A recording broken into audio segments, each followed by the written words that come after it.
కలుగునుగాక. ప్రియులైనటువంటి మీ అందరికీ కూడా ప్రభు పేరిట వందనాలు తెలియజేస్తా ఉన్నాను. దేవునికి స్తోత్రం. హల్లెలూయా. జూన్ నెల ఈ మొదటి ఆదివారం ప్రభు యొక్క ఘననామంలో ఆరాధించడానికి దేవుడు మనకి చక్కటి అవకాశం దయచేశారు. అందుని బట్టి దేవునికి స్తోత్రం. ఆమేన్. హల్లెలూయా. చూడండి ప్రియమైన వారలారా, పరిశుద్ధ గ్రంథంలో మనం ఆదివారం ఆరాధన కొరకు వాక్యాన్ని ధ్యానం చేసుకుందాం. హెబ్రీ పత్రికలో 11వ అధ్యాయంలో నుంచి మనం క్రమంగా వాక్యాన్ని చదువుకుంటున్నాం. అందులో ఈరోజు ధ్యానాంశంగా గిద్యోను కొరకు ఒక మాట మనం చదువుకుందాం. న్యాయాధిపతుల గ్రంథం 6వ అధ్యాయం 14వ వచనాన్ని చదువుదాం. అంతటా యెహోవా అతని తట్టు తిరిగి బలము తెచ్చుకుని వెళ్ళి మిద్యానీయుల చేతిలో నుండి ఇశ్రాయేలీయులను రక్షింపుము, నిన్ను పంపినవాడను నేనే అని చెప్పగా గట్టిగా స్తోత్రం చెప్దాం. చిన్న మాట ప్రార్థన చేద్దాం. ప్రభువా, మీకు వందనాలు. వాక్యమైన దేవుడు దయచేసి మాతో మాట్లాడండి. నీ సన్నిధి దయచేయండి, బలపరచండి. యేసు నామమున ప్రార్థిస్తూ వేడుకుంటున్నాను ప్రియ తండ్రి. ఆమేన్. హల్లెలూయా. విశ్వాస వీరులను గూర్చి హెబ్రీ పత్రిక 11వ అధ్యాయం చక్కగా స్పష్టంగా మనకు తెలియజేస్తూ ఉంది. అందులో అనేక విషయాలు మనం నేర్చుకుంటూ ఉన్నాం. విశ్వాసం ద్వారా ఎన్ని అద్భుతాలు వారు చూశారో, ఎన్ని అద్భుతాలు పొందారో, అనేక మందికి ఆశీర్వాదకరంగా ఎలా ఉన్నారో, ఈ విషయాలన్నీ చక్కగా అపోస్తలుడైన పౌలు హెబ్రీలకు సంఘానికి రాసినటువంటి పత్రికలో 11వ అధ్యాయంలో చూస్తాం. చాలా విషయాలు మనం నేర్చుకున్నాం. అందులో ఇప్పుడు మనం చదువుకున్నటువంటి గిద్యోను కొరకు కూడా రాయబడింది. గిద్యోను ఒక అద్భుతమైన విశ్వాస వీరుడు, పరాక్రమము కలిగిన వాడు. సర్వోన్నతుడైన దేవుడే ఆయన గురించి ఒక అద్భుతమైన మాట మాట్లాడతాడు. ఏమనంటే, పరాక్రమము కలిగిన బలాఢ్యుడా. స్తోత్రం. అతడు పరాక్రమము కలిగిన వాడు, బలాఢ్యుడు. స్తోత్రం. అయితే గానుగ చాటున అతడు ధాన్యాన్ని నూర్చుకుంటూ ఉన్నట్లుగా మనకి లేఖనం తెలియజేస్తూ ఉంది. దేవునికి స్తోత్రం. గానుగ చాటున గోధుమలను అతడు దుళ్ళగొట్టుకుంటూ కూర్చుకోవటానికి చాటుగా ఉండి చేస్తున్న ఆ పనిని గూర్చి ఎవరు చూడట్లేదు అనుకున్నాడు. సర్వోన్నతుడైన దేవుడు అతన్ని మాట్లాడుతున్న విషయాన్ని లేఖనం తెలియజేస్తాం. ఎవరికి కనబడకుండా చాటుగా ఉండి తన పని, తన యొక్క ఆ పంటను కూర్చుకుని వెళ్ళిపోదాం అనుకుంటున్నాడు. స్తోత్రం. ప్రియమైన వారలారా, మనం అనుకుంటాం ఎవరు చూడట్లేదు. హల్లెలూయా. ఏ నరుడన్న వాడికి కనబడకుండా నేను చేస్తున్నాను ఈ పని అని అనుకుంటాం. కానీ నీవు మనుషులందరికీ మరుగుగా ఉండొచ్చు, మరుగుగా చేయొచ్చు. దేవునిని మోసగించలేవు, దేవునికి కనబడకుండా ఏవి చేయలేవు. హల్లెలూయా. దేవునికి స్తోత్రం. అతడు నేను ఎవరికి కనబడకుండా ఉన్నాను అని అనుకుంటున్నాడు. కానీ స్తోత్రం, హాగరు ఒక పేరు పెట్టింది దేవుడికి. ఏమిటా పేరు? చూచుచున్న దేవుడు. ఆయన చూస్తున్నాడు. ప్రియమైన వారలారా, మనం అనుకుంటున్నాం నేను ఎవరికి తెలియకుండా నేను చేస్తున్న ఈ పని ఎవరికీ తెలియదు, నేను ఆలోచిస్తున్న ఈ ఆలోచన ఎవరికీ తెలియదు, నేనున్న ఈ స్థలం ఎవరికీ తెలియదు, నేను చేస్తున్నటువంటి పనులు ఎవరికీ తెలియదు అని అనుకుంటున్నాం. కానీ చూస్తున్న దేవుడున్నాడు, అడిగే దేవుడున్నాడు. సమాధానం చెప్పాలి. నీవైనా నేనైనా సమాధానం చెప్పడానికి ఖచ్చితంగా సిద్ధమై ఉండాలి. ఎందుకంటే అడిగేవాడు, నిన్ను చూస్తున్నవాడు మనుష్యుడు కాదు, ఆయన శక్తిమంతుడు. ఆయనకు మరుగైనటువంటి విషయం ఏదీ లేదండి.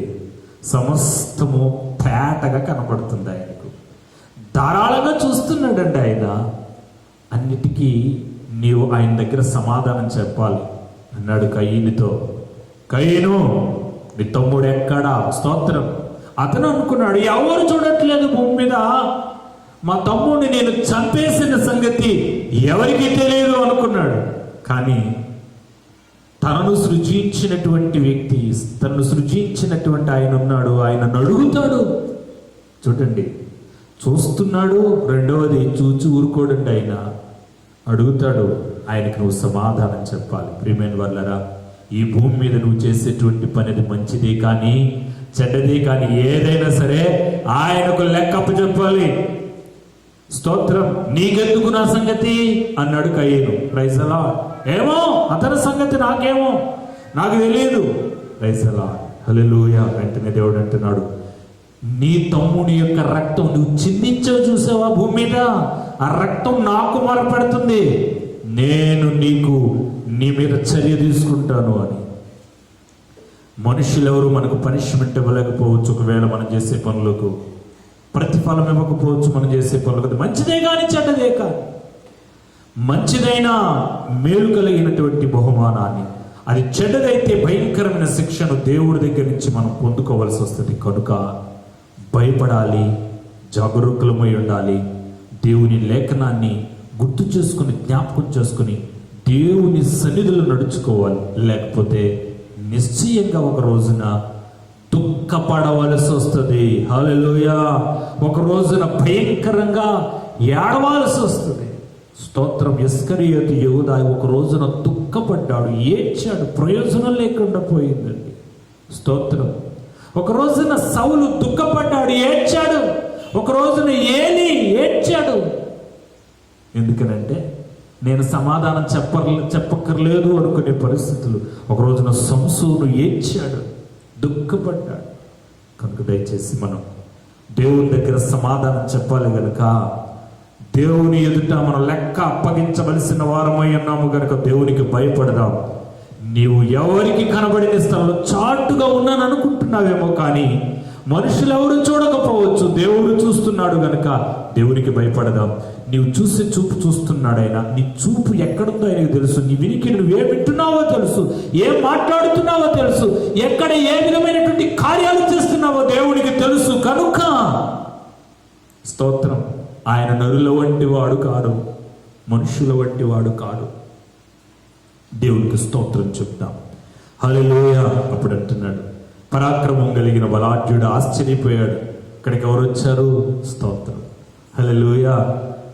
ఒకవేళ స్తోత్రం అంటున్నాడు, దేవుడు నీకు తోడై ఉన్నాడు, దేవుడు నీకు తోడై ఉన్నాడు అంటే, అప్పుడు గిద్యోను అంటున్నాడు, చెప్తున్నా ఏలినవాడా, దేవుడే గనుక తోడై ఉంటే ఇవన్నీ మాకు ఎలా సంభవించాయి? దేవుడే గనుక తోడై ఉంటే ఇంత భయంకరమైనటువంటి వ్యాధులు, లేక సమస్యలు, కరువు, ఈ పరిస్థితులన్నీ ఎందుకు?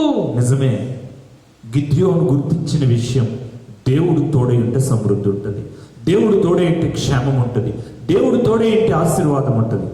నిజం అది ఖచ్చితంగా. ఎందుకనంటే పెండ్లి కుమారుడు వారితో ఉన్నప్పుడు పెండ్లి ఇంటి వారు ఏం చేయరట? ఉపవాసం చేయరు. వారికి కొదువు లేదు. ప్రభు వారితో ఉన్నంత కాలం వరకు ప్రభు వారికి ఏ విధమైన కొదువ లేదు. హల్లెలూయా. భయం లేదు. అయితే కొన్నిసార్లు అయినా చక్కటి ఉపదేశాన్ని ఇవ్వడానికి, నేర్పించటానికి, ఆ పరిస్థితులలో గుండా నడిపిస్తాడు గనుక అవి పాఠాలుగా మనకున్నాయి, నేర్చుకోవాలి. ఆమేన్. దేవుడే తోడై ఉంటే మాకు ఈ శ్రమ ఎందుకు? ఈ మిథ్యానీయుల చేతిలో మేము ఎందుకు ఇంత శ్రమ పడతాం అంటున్నాడు గిద్యోను. అయితే ఒక విషయాన్ని చూడండి. అప్పుడు వెంటనే అన్నాడు, దేవుడు మళ్ళా సర్వోన్నతుడైన ప్రభు ఆయనతో చెప్తున్నాడు. మనం చదువుకున్నటువంటి లేఖన భాగం. హల్లెలూయా. అంతటా దేవుడు అతని తట్టు తిరిగి బలము తెచ్చుకుని వెళ్ళి మిద్యానీయుల చేతిలో నుండి ఇశ్రాయేలీయులను రక్షించు, నిన్ను పంపిన వాడను నేనే అంటున్నాడు గిద్యోనుతో. ఇప్పుడు ఒక అద్భుతమైనటువంటి వాగ్దానంతో కూడిన ధైర్యపరిచే మాట మాట్లాడుతున్నాడు. వెళ్ళు, నీవు ఇలా చాటున ఎవరికి కనపడకుండా నీ పనేదో, నీ కడుపు కోసమేదో, నీ జీవితం ఏదో నువ్వు జీవించడానికి కాదు, నేను ఏర్పరచుకున్నది. ఆలోచించాలి ప్రియమైన వాళ్ళరా. గిద్యోనునే కాదు, నిన్ను కూడా దేవుడు ఈ సమయంలో మాట్లాడుతున్నాడు. నీ మట్టుకు నీవు గోధుమలు తొలగొట్టుకుని జీవించడానికి కాదు, నీ కడుపు కోసం నువ్వు సంపాదించుకుని తినడానికి కాదు, రహస్యంగా. మరి కడుపు కాలిపోయి ఆకలి బాధతో ఉన్నవారు చాలా మంది ఉన్నారు. మరి వారి సంగతి ఏంటి? నీ కడుపు నిండితే సరిపోతుందా? మరి మిగతా వారి సంగతి ఏంటి? నీ ఆకలి తీరితే సరిపోతుందా? మిగతా వారి సంగతి ఏంటి? రక్షణ నువ్వు పొందుకుంటే సరిపోతుందా? రక్షణ లేనటువంటి జనుల సంగతి ఏంటి? సమాధానంతో నీ కుటుంబం ఉంటే సరిపోతుందా? సమాధానమే లేకుండా జీవిస్తున్నటువంటి జీవితం అనేక మంది ఉన్నారు కదా, వారి సంగతి ఏంటి? నీవు క్షేమంగా ఈ కరోనా వైరస్ కాలంలో క్షేమంగా ఉన్నాను అనుకుంటున్నావేమో. నీవు క్షేమంగా ఉంటే సరిపోతుందా? మిగతా వారి సంగతి ఏంటి? గిదియోను, నువ్వు వెళ్ళు. హల్లెలూయా. నీవు వెళ్ళి ఈ పరిస్థితిలో ఇంత భయంకరమైనటువంటి వైరస్ లేదా ఇంత భయంకరమైనటువంటి వేదన, ఇంత భయంకరమైన కరువు, ఇంత భయంకరమైన శ్రమ దినాలలో గిద్యోను వలె దేవుని చేత నీవు కూడా ప్రేరేపించబడుతున్నావు. ఆమేన్ అని గుర్తుంచుకోవాలి. మిద్యానీయుల మీద నీవు పడి గెలిచి ఇశ్రాయేలీయులను రక్షించు. స్తోత్రం. ప్రియమైన వాళ్ళని మనం చేయాలండి. మనమే కృంగిపోతే, మనమే బాధపడిపోతే, మనమే ఓడిపోయినట్లుగా నిరాశతో ఉంటే మరి మిగతా వారి సంగతి ఏంటి? స్తోత్రం. నెహెమ్యా యొక్క అద్భుతమైన మాట అంటాడు. పారిపో అంటున్నారు. అక్కడికి వచ్చి టోబియా అనేటువంటి వ్యక్తులు వచ్చి ఇద్దరు హల్లెలూయా అంటున్నాడు నెహెమ్యాతో. పారిపో, ఈ స్థలం నుంచి వెళ్ళి అక్కడ దాక్కో అంటే అప్పుడు అంటున్నాడు నెహెమ్యా, నా వంటి వాడు పారిపోదగునా? నెహెమ్యా దేవుని వాగ్దానం పొందినవాడు, లేదా భవిష్యత్ ఎరిగినవాడు, తనకు ఉన్నత స్థితిలో ఉన్నవాడు, తను ఏమైనా చేయగలిగిన స్థితిలో ఉన్నటువంటి వ్యక్తి తానే పారిపోతే మరి తన జనాంగం పరిస్థితి ఏంటి? నా వంటి వాడు పారిపోదగిన లేదు, పారిపోయేటువంటి పరిస్థితి కాదు. ఎదురు నిలబడాలి, దాన్ని ఎదుర్కొని ఆ పరిస్థితిని ఖచ్చితంగా స్తోత్రం జయించి ఆశీర్వాదకరంగా ఇతరులకు మేలుకరంగా నీవు ఉండాలి. ఇది దేవుని ఉద్దేశం, ఇది దేవుని ఆలోచన. అంటున్నాడు దేవుడు. చూడండి, మనం చదువుకున్నటువంటి మాట, బలము తెచ్చుకొని వెళ్ళి మిద్యానీయుల చేతుల నుంచి ఇశ్రాయేలు రక్షించు. నిన్ను నేను పంపుతున్నాను. పంపించేవాడు మనుష్యుడు కాదు, నేనే నిన్ను పంపుతున్నాను. మిద్యానీయులు శ్రమలతో భయంకరంగా అణగదొక్కుతున్నటువంటి మిద్యానీయుల చేతుల్లో నుంచి ఇశ్రాయేలు నుంచి విడిపించు. నీ జనాంగాన్ని విడిపించు. చేతగాని వానిగా అందరి వల్లనే ఉండడానికి కాదు, నీకు ఇచ్చిన తలాంతు, నీకు ఇచ్చిన జ్ఞానం, నీకు ఇచ్చిన వరం, నీకు ఇచ్చిన బలం, ప్రార్థనా శక్తి దేనికోసం అంటే జనులను విడిపించుట కొరకు, రక్షించుట కొరకు, కాపాడుట కొరకు. హల్లెలూయా. గట్టిగా స్తోత్రం చెప్పండి. ఆమేన్. ప్రియమైన వాళ్ళరా, ఒక అద్భుతమైన మాటను దేవుడు సర్వోన్నతుడైన ప్రభువు గిద్యోనుతో అంటున్నాడు. ఏమంటే, బలం తెచ్చుకో. ఇదిగో బలం ఇచ్చాను అంటలేదు. ఏం చేయాలట? బలం తెచ్చుకోవాలంటే బలం తెచ్చుకునే పని ఎవరిది? స్తోత్రం. దేవుడు నేను పంపిస్తాను నిన్ను, అయితే నువ్వేం చేయాలి? బలం తెచ్చుకో. స్తోత్రం. బలం ఎలా తెచ్చుకుంటాడండి గిద్యోను? బలం తెచ్చుకుని మిద్యానీయుల మీద పోరాడు. అంటే బలాన్ని ఎక్కడో పెట్టేశాడు. బలాన్ని అతడు దాచేసుకున్నాడా, లేకపోతే దాన్ని ఆ సంగతి మరిచిపోయినట్లుగా దేవుడు చెప్తూ, తెచ్చుకో. బలం తెచ్చుకుని నువ్వు వెళితే మిద్యానీయులను ఎదుట నిలబడలేరు. ఎందుకంటే నీవు ఎన్నుకున్నది నేను, పంపించేవాడను నేను. హల్లెలూయా. ఈరోజు మిద్యానీయులు అనగా నీ మీద, నీ కుటుంబం మీద, నీ ప్రాంతం మీద, నీ దేశం మీద పోరాడుతున్న ఆ అపవాది శక్తుల బారి నుండి విడిపించడానికి నీవు నేను కూడా బలం తెచ్చుకోవాలి. బలం తెచ్చుకుని పోరాడాలి. ఒట్టిని పోరాడితే జయం రాదు. దేవుడు చెప్పాడు కదా, నువ్వు వెళ్ళిపోతే జయం రాదు. బలం తెచ్చుకోవాలి. అంటే ఏ విధంగా బలం తెచ్చుకోవాలి? ఆశీర్వాదం ఏ విధంగా వస్తుంది? క్షేమం ఎలా వస్తుంది? శత్రువుల మీద జయం ఎలా వస్తుంది? నీ ప్రజలకు విజయం ఎలా వస్తుంది? బలం తెచ్చుకుంటే. ఏ విధంగా బలం తెచ్చుకోగలం? దయచేసి వినండి. దేవుడికి స్తోత్రం.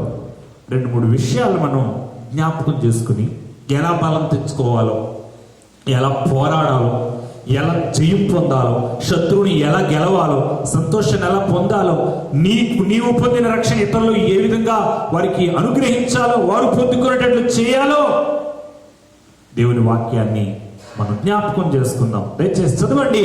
ఆది కాండంలో ప్రైజ్ ది లార్డ్. చూడండి 48వ అధ్యాయం 2వ వచనం. ఇదిగో నీ కుమారుడైన యోసేపు నీ యొద్దకు వచ్చుచున్నాడని యాకోబునకు తెలుపబడెను. అంతటి ఇశ్రాయేలు బలము తెచ్చుకొని తన మంచం మీద కూర్చుండెను. ఒక అద్భుతమైనటువంటి మాట. ఈ విషయం మనకు తెలుసు. ఎవరైనా యాకోబు ఇశ్రాయేలుగా దీవించబడిన వాడు తన కుమారుడైనటువంటి యోసేపు వస్తున్నాడన్న సంగతి విన్నాడట. బలం తెచ్చుకుని లేచాడటండి. ఇప్పుడు తండ్రి వస్తుంటే కొడుకు లేస్తాడా? కొడుకు వస్తుంటే తండ్రి లేస్తాడా? దేవునికి మహిమ కలుగును గాక. యాకోబు వృద్ధుడై ఉన్నాడు, బలం తెచ్చుకుని లేచాడట. ఎందుకు లేచాడు? ఒక సమాచారం వినబడింది. నీ కుమారుడైన యోసేపు వస్తున్నాడు, ఆయన నిన్ను చూడటానికి వస్తున్నాడు అనగానే బలం తెచ్చుకుని, అంటే బలం లేదు ఆయనకు, ఇప్పుడు వృద్ధుడు కనుక బలం తగ్గిపోయింది, లేచే బలం లేదు, తెచ్చుకున్నాడంట. అంటే ఆ బలాన్ని కూడా తీసుకుని లేచి, స్తోత్రం, అపోస్తలుల కార్యాల గ్రంథంలో ఏమనంటుందంటే తన చేతి కర్ర మీద అనుకుని ఉన్నాడంట. హల్లెలూయా. ఎవరిని ఎదుర్కోవడానికి? Praise the Lord. తన కుమారుడైన యోసేపును ఎదుర్కోవడానికి. తన కుమారుడైన యోసేపు, ప్రియమైన వాళ్ళరా, యాకోబుని తన తండ్రిని చూడడానికి వస్తేనే అంత బలం తెచ్చుకుని యాకోబు లేచాడు కదా. ఇప్పుడు మనం ఎవరైనా మన దగ్గరికి, మన ఇంటికి లేకపోతే మన దగ్గరికి ఎవరైనా వచ్చినప్పుడు మనం లేచి నిలబడి వాళ్ళు కూర్చోమంటాం మర్యాద. ఆ మర్యాద పాటించాలి ఖచ్చితంగా. నీవైనా నేనైనా ఎవరైనా నిర్లక్ష్యంగా ఉండకూడదు. పెద్దవారైనా చిన్నవారైనా నీ దగ్గరకు వచ్చినప్పుడు వారికి ఆసనం ఇవ్వాలి, కూర్చోమని చెప్పాలి. మనం గౌరవంగా లేచి నిలబడి ఆహ్వానించటం, స్తోత్రం, ఎంత మర్యాద. కుమారుడు యోసేపు యాకోబు తండ్రి కానీ గౌరవిస్తున్నాడు. ప్రియమైన వాళ్ళరా, నీ ఇంటికి వచ్చిన వాడు, నీ ముందు నిలబడిన వాడు, నీకంటే తక్కువ వాడో ఎక్కువ వాడో ఎవరైనా కావచ్చు, కానీ వారిని గౌరవించాలి. ఇది క్రైస్తవ లక్షణం. స్తోత్రం. వారిని ప్రేమించటం, వారిని గౌరవించటం, వారికి మనం సన్మానం కలిగించేయటం, ఇది మన ఖచ్చితంగా ఒక మంచి మర్యాద, క్రైస్తవ మర్యాద. హల్లెలూయా. అయితే ఇప్పుడు మనం చూసుకునేటువంటి మాట, యాకోబు తన కుమారుడికి అలా గౌరవం, అతడు లేచి నిలబడి గౌరవం ఇవ్వడానికి కారణం, ప్రియమైన వాళ్ళరా, ఇది సాదృశ్య రూపం, ఒక అద్భుతమైన మాట. ఏలయనగా మనకు కుమారుడు పుట్టెను. కుమారుడికి లోకంలోనికి వచ్చినటువంటి ఆయన ఎవరో చెప్పండి? యేసయ్య. యోసేపు యేసయ్యకు ఆయన ఒక ఉపమాన రీతిగా కనబడుతున్నాడు, సాదృశ్య రూపంగా కనబడుతున్నాడు. స్తోత్రం. ప్రభు ఎదుట నిన్ను లేవాలండి. ప్రభు ఎదుట ఆయనను గౌరవించాలండి. ప్రభువును గౌరవించాలి, దేవుని గౌరవించాలి, ఆయన మాటను గౌరవించాలి. స్తోత్రం. ప్రభు చెప్పే ఏ మాట అయినా నువ్వు లక్ష్యం చేయాలి. ఆయన మాటను నువ్వు అలక్ష్యం చేయకూడదు. ఎందుకంటే నువ్వు గౌరవించాలి దేవునిని. వాక్యము దేవుడై ఉన్నాడు, ఆయనను నువ్వు గౌరవించాలి. ఆయనను నువ్వు ఖచ్చితంగా ప్రేమించి, నేను యేసు ప్రభువుని నమ్ముకున్నానంటే సరిపోదు, నా దేవుడు నాకు చాలా ఇష్టం అని చెప్తే సరిపోదు, ఐ లవ్ యూ జీసస్ అని గట్టిగా చెప్తే సరిపోదు. వాక్యాన్ని గౌరవించాలి, వాక్యానికి విధేయత చూపించాలి. నీలో, నీ హృదయంలో ఏ విధమైన ఉండనివ్వండి, ఏ ఆలోచనలైనా, ఏ భేదాలైనా ఉండనివ్వండి, వాక్యం దగ్గర లోబడాల్సిందే. హల్లెలూయా. యోసేపుకు నేను ఇచ్చేదేంటి గౌరవం? నేను తండ్రిని కదా అనుకోలేదు. ఆయన యోసేపు వస్తున్నాడు. ఎందుకో తెలుసు? యోసేపు ఎవరు? ఆ ప్రాంతాన్ని ఏలే రాజు. గట్టిగా స్తోత్రం చెప్దాం. ఆమేన్. నీవు నేను ఖచ్చితంగా పెద్దలను, రాజులను గౌరవించాలి. అయితే అంతేకాదు, వాక్యం చెప్తుంది ఆ కుమారుడు ఎవరు అంటే యేసు ప్రభువే. యేసు ప్రభువుకి నేను గౌరవం ఇవ్వాలి. బలం తెచ్చుకుని లేచాడట. ప్రియమైన వాళ్ళరా, ప్రభువును గౌరవించడానికి, ప్రభువును దర్శించడానికి ఒక అద్భుతమైన, అనుకూలమైన సమయం ఏది అంటే చక్కటి సమయం. చెప్పండి, వేకువజాము సమయం. ఆ సమయంలో లేవటం బహు కష్టం. స్తోత్రం. చెప్పండి, అవునా కదా? బహు కష్టం. కానీ వాక్యం చెప్తుంది బలం తెచ్చుకుని లేవాలట. హల్లెలూయా.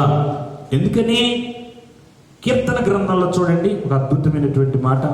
కీర్తన గ్రంథంలో 32వ కీర్తన 6వ వచనం చూడండి, ఏమనుంది? స్తోత్రం. కావున నీ దర్శన కాలమందు భక్తి గల వారందరూ నిన్ను ప్రార్థన చేయుదురు. హల్లెలూయా. ఎప్పుడు? నీ దర్శన కాలము. దేవుడు దర్శించే కాలం ఏది? యాకోబును యోసేపు దర్శించడానికి వస్తున్నాడు. సర్వోన్నతుడైన దేవుడే నిన్ను దర్శించడానికి వస్తున్నప్పుడు నీవు మంచం మీద అలా పడుకునుంటే నీవు దేవునికి గౌరవిస్తున్నట్లా? దేవుని ద్వారా ఆశీర్వాదం పొందుకోగలమా? ఇది సాధ్యమేనా? కాదు. కనుక నేనేం చేయాలి? ఉదయమే వేకువజామునే బలం తెచ్చుకోవాలి. ఆ సమయంలో చాలా బలహీనంగా ఉంటాం, లేవలేము. లేచి ప్రభువును దర్శించడానికి, ఆరాధించడానికి మన మనస్సు, శరీరం కూడా సహకరించదు. కానీ బలం తెచ్చుకోవాలి. బలం తెచ్చుకుంటే శత్రువు మీద జయం పొందటానికి అది అనుకూలమైన సమయం. దేవుడు దర్శించే సమయం, విజయాన్ని నీకు ఇచ్చే సమయం. కనుక నువ్వు బలం తెచ్చుకోవాలంటే నీవు బలం పొందుకునే సమయం ఏదంటే వేకువజాము ప్రార్థన. ఆ సమయంలో బలం తెచ్చుకుని లేవాలి, అంటే బలవంతంగా లేవాలి. స్తోత్రం. యాకోబు ఎలా లేచాడు? బలవంతంగా లేచాడు. స్తోత్రం. ఖచ్చితంగా ప్రియమైన వాళ్ళరా, శరీరం ఇష్టపడదు. ఉదయం లేచి 1 గంట దేవుని సన్నిధిలో ఖచ్చితంగా గడపాలి. ఆమేన్. గట్టిగా స్తోత్రం చెప్పండి. ఒక గడి అయినను మెలకుగా ఉండలేరా అంటే వేకువనే లేచు గంట అయినా ఖచ్చితంగా ఏం చేయాలి? ఖచ్చితంగా ఏం చేయాలి చెప్పండి? దేవుని సన్నిధిలో గడపాలండి. ఆ సమయాన్ని మనం పోగొట్టుకోకూడదు. ఎంతమంది నిర్లక్ష్యం చేసేస్తూ ఉన్నారో.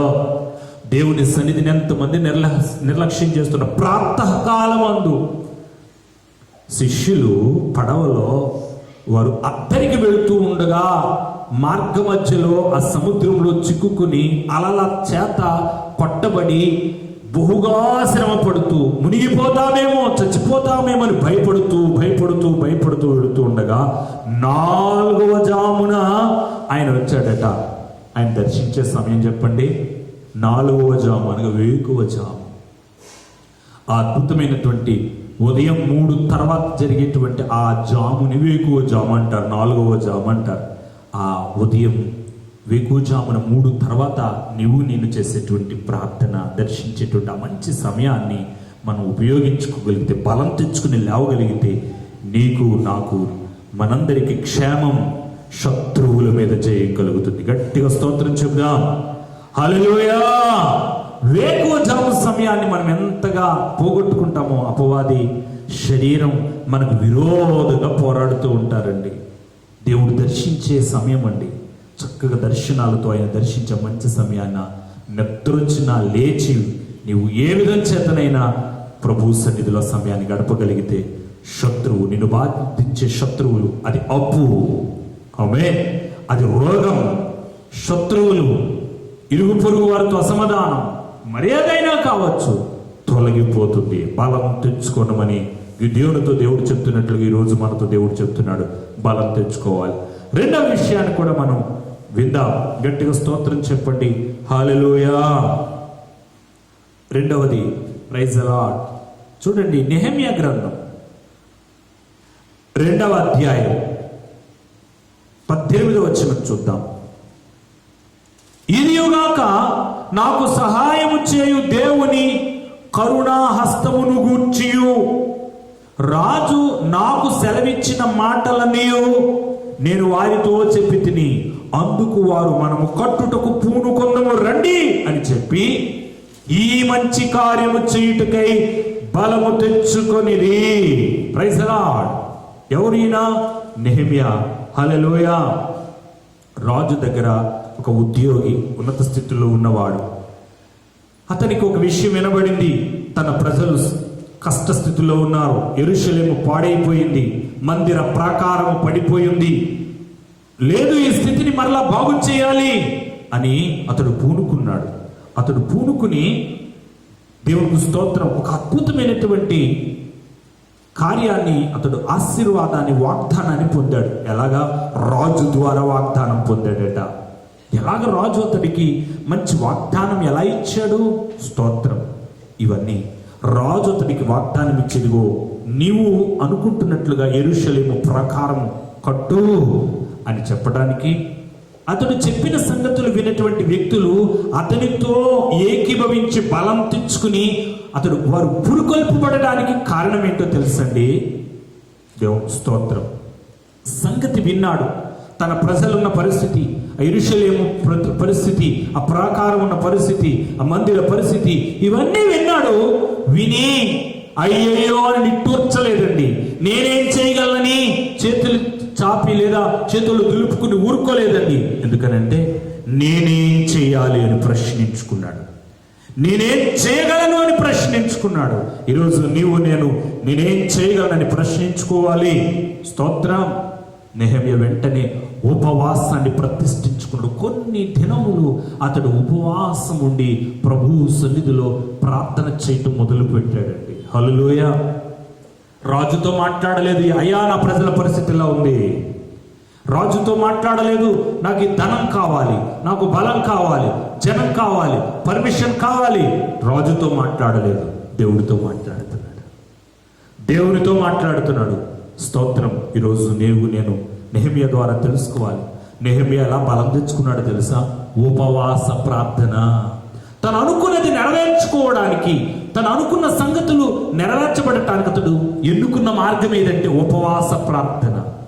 జరగట్లేదా మీరు అనుకున్నటువంటి కార్యం? మీ తలంపులు జరగట్లేదా? మీ ఉద్దేశాలన్నీ ఆగిపోతూ ఉన్నాయా? మీరు అనుకున్నది ఒకటి, జరుగుతున్నది ఒకట. వెంటనే ఏం చేయాలి? ప్రభువే చెప్పాడు శిష్యులకు, ఇట్టిది ఉపవాసము వలననే గాని వదిలిపోవుట అసాధ్యం. మీలో ఉన్న శోధనలు, మీ శ్రమలు, బాధలు మిమ్మల్ని విడిచిపోవట్లేదా? నీవు చేయాల్సినటువంటి పని, స్తోత్రం, మొదటిగా ప్రాతకాలముననే లేచి ప్రభు సన్నిధిలో సమయాన్ని గడపాలి, ప్రార్థించాలి. వేకువనే ప్రభు సన్నిధిలో ప్రార్థించి బలం పొందుకోవాలి. రెండవది ఉపవాస ప్రార్థనను ప్రకటించుకోవాలి. యోవేలు ప్రవచన వాక్యం గత వారం విన్నాం. హల్లెలూయా. ఇప్పుడైనను మీరు ఉపవాసం ఉండి కన్నీరు విడిచుచు దుఃఖించుచు మనఃపూర్వకంగా తిరిగి నా యొద్దకు రండి. తిరిగి ప్రభు దగ్గరికి వెళితే, రాగలిగితే శక్తిమంతుడైనటువంటి దేవుడు ఉపవాస ప్రార్థన ద్వారా విజయాన్ని ఇస్తాడు. ఆమేన్. చూడండి, రాజుతో ఏ సంగతి మాట్లాడక మునిపి రాజు అడుగుతున్నాడు, నెహెమ్యా ఏమైంది? నా వాళ్ళని ఏం కావాలి? Praise the Lord. ఇంత అనుకూలమైన పరిస్థితి రావటానికి ఉపవాస ప్రార్థన. ప్రియమైన వారులారా, మీరు ఉపవాస ప్రార్థన ద్వారా సాధించండి. మీ గృహాలలో మీరు చక్కదిద్దుకోలేని సమస్యలు ఉన్నాయా? ఉపవాసం ప్రతిష్ఠించండి. ఇంటిల్లిపాది కనీసం ఒక పూటైన ఉపవాసం ఉండండి. ఇంటిల్లిపాది ఒక పూట ఉపవాసం ఉండండి. ఉండలేరా? ఉపవాసం ఉంటే ఎన్ని అసాధ్యమైన కార్యాలు సాధ్యమైపోతాయి కదా. ఎందుకనంటే ఉపవాసం ఉండి ప్రార్థన చేస్తూ ఉంటే నీ జీవితంలో ఎదురవుతున్నటువంటి ఆ కార్యాలు, ఆ బంధకాలు, అపవాది శక్తి ప్రభావాలను తొలగిపోయే ఆశీర్వాదం కలుగుతుంది. ఆమేన్. హల్లెలూయా. ఉపవాస ప్రార్థన. నెహెమ్యా ఉపవాసాన్ని ప్రతిష్ఠించుకుని ప్రతి పరిస్థితిని అనుకూలంగా మార్చేసుకోగలిగాడు. విన్నవారందరట, అప్పుడు వారు అన్నారట, అందుకు వారు మనము కట్టుటకు పూనుకొందము రండి అని చెప్పి ఈ మంచి కార్యం చేయటానికి వారు ఏం చేశారట? బలం తెచ్చుకున్నారట. వారికి వచ్చిన ఆ విధమైన ప్రేరేపణ, వారు బలం తెచ్చుకోవడానికి ముందు నెహెమ్యా బలవంతుడిగా ఉన్నాడు. ముందు నెహెమ్యా బలం తెచ్చుకున్నాడు. స్తోత్రం. అందుకని ప్రియమైన వాళ్ళరా, మనం బలం తెచ్చుకోవాలి, దేవుడి దగ్గర నుంచి పొందుకోవాలి. శత్రు కార్యాలు అణిగిపోతాయి. నీ జీవితంలో ఎదురవుతున్న శోధనలన్నీ తొలగిపోతాయి. ఉపవాస ప్రార్థన పరిస్థితులను ఆశీర్వాదకరంగా, అనుకూలంగా మార్చేస్తుంది. ఆమేన్. మూడో విషయం చెప్పి నేను ముగించేస్తాను. గట్టిగా స్తోత్రం చెప్పండి. మూడో విషయాన్ని దయచేసి వినండి. రాజుల మొదటి గ్రంథం 19వ అధ్యాయం 8వ వచనం. అతడు లేచి భోజనము చేసి ఆ భోజనపు బలము చేత 40 రాత్రింబగళ్ళు ప్రయాణము చేసి దేవుని పర్వతం అని పేరు పెట్టబడిన హోరేబునకు వచ్చి అని రాయబడింది. స్తోత్రం. ఎవరతడు అంటే మనకి వాక్యం తెలుసు బాగా. మనం అత్యధికంగా ఇష్టపడేటువంటి మంచి ప్రవక్త ఏలియా లేచాడట, భోజనం చేశాడట. ఆ భోజనం బలం చేత 40 రాత్రులు పగళ్ళు నడిచాడట, భోజనపు బలము చేత. స్తోత్రం. ఆమె గిద్యోనుతో దేవుడు అంటున్నాడు, బలం తెచ్చుకో, మిద్యానీయుల్ని ఎదిరించి ఇశ్రాయేలుని విడిపించు, బలం తెచ్చుకో. ఇక్కడ మనం చదువుకున్న లేఖన భాగంలో ఏలియా బలం తెచ్చుకున్నాడంటే, ఎలా బలం తెచ్చుకున్నాడంట? అతడు యెజెబెలు అన్నటువంటి మాటకు, స్తోత్రం, తన హృదయంలో నొచ్చుకుని భయపడి ఈ స్త్రీ చేతులు నేను చచ్చిపోవడం ఏంటి అని అతడు చాలా సుదూర ప్రాంతంలో అడవిలో లోపల కంట ప్రయాణం చేసి ఒక బదరీ వృక్షం కింద పడుకున్నాడంట. ఎంత మట్టుకు చాలు ప్రభువా, ఇంకా తీసేసుకో అని ప్రార్థన చేసి పడుకున్నాడంట. స్తోత్రం.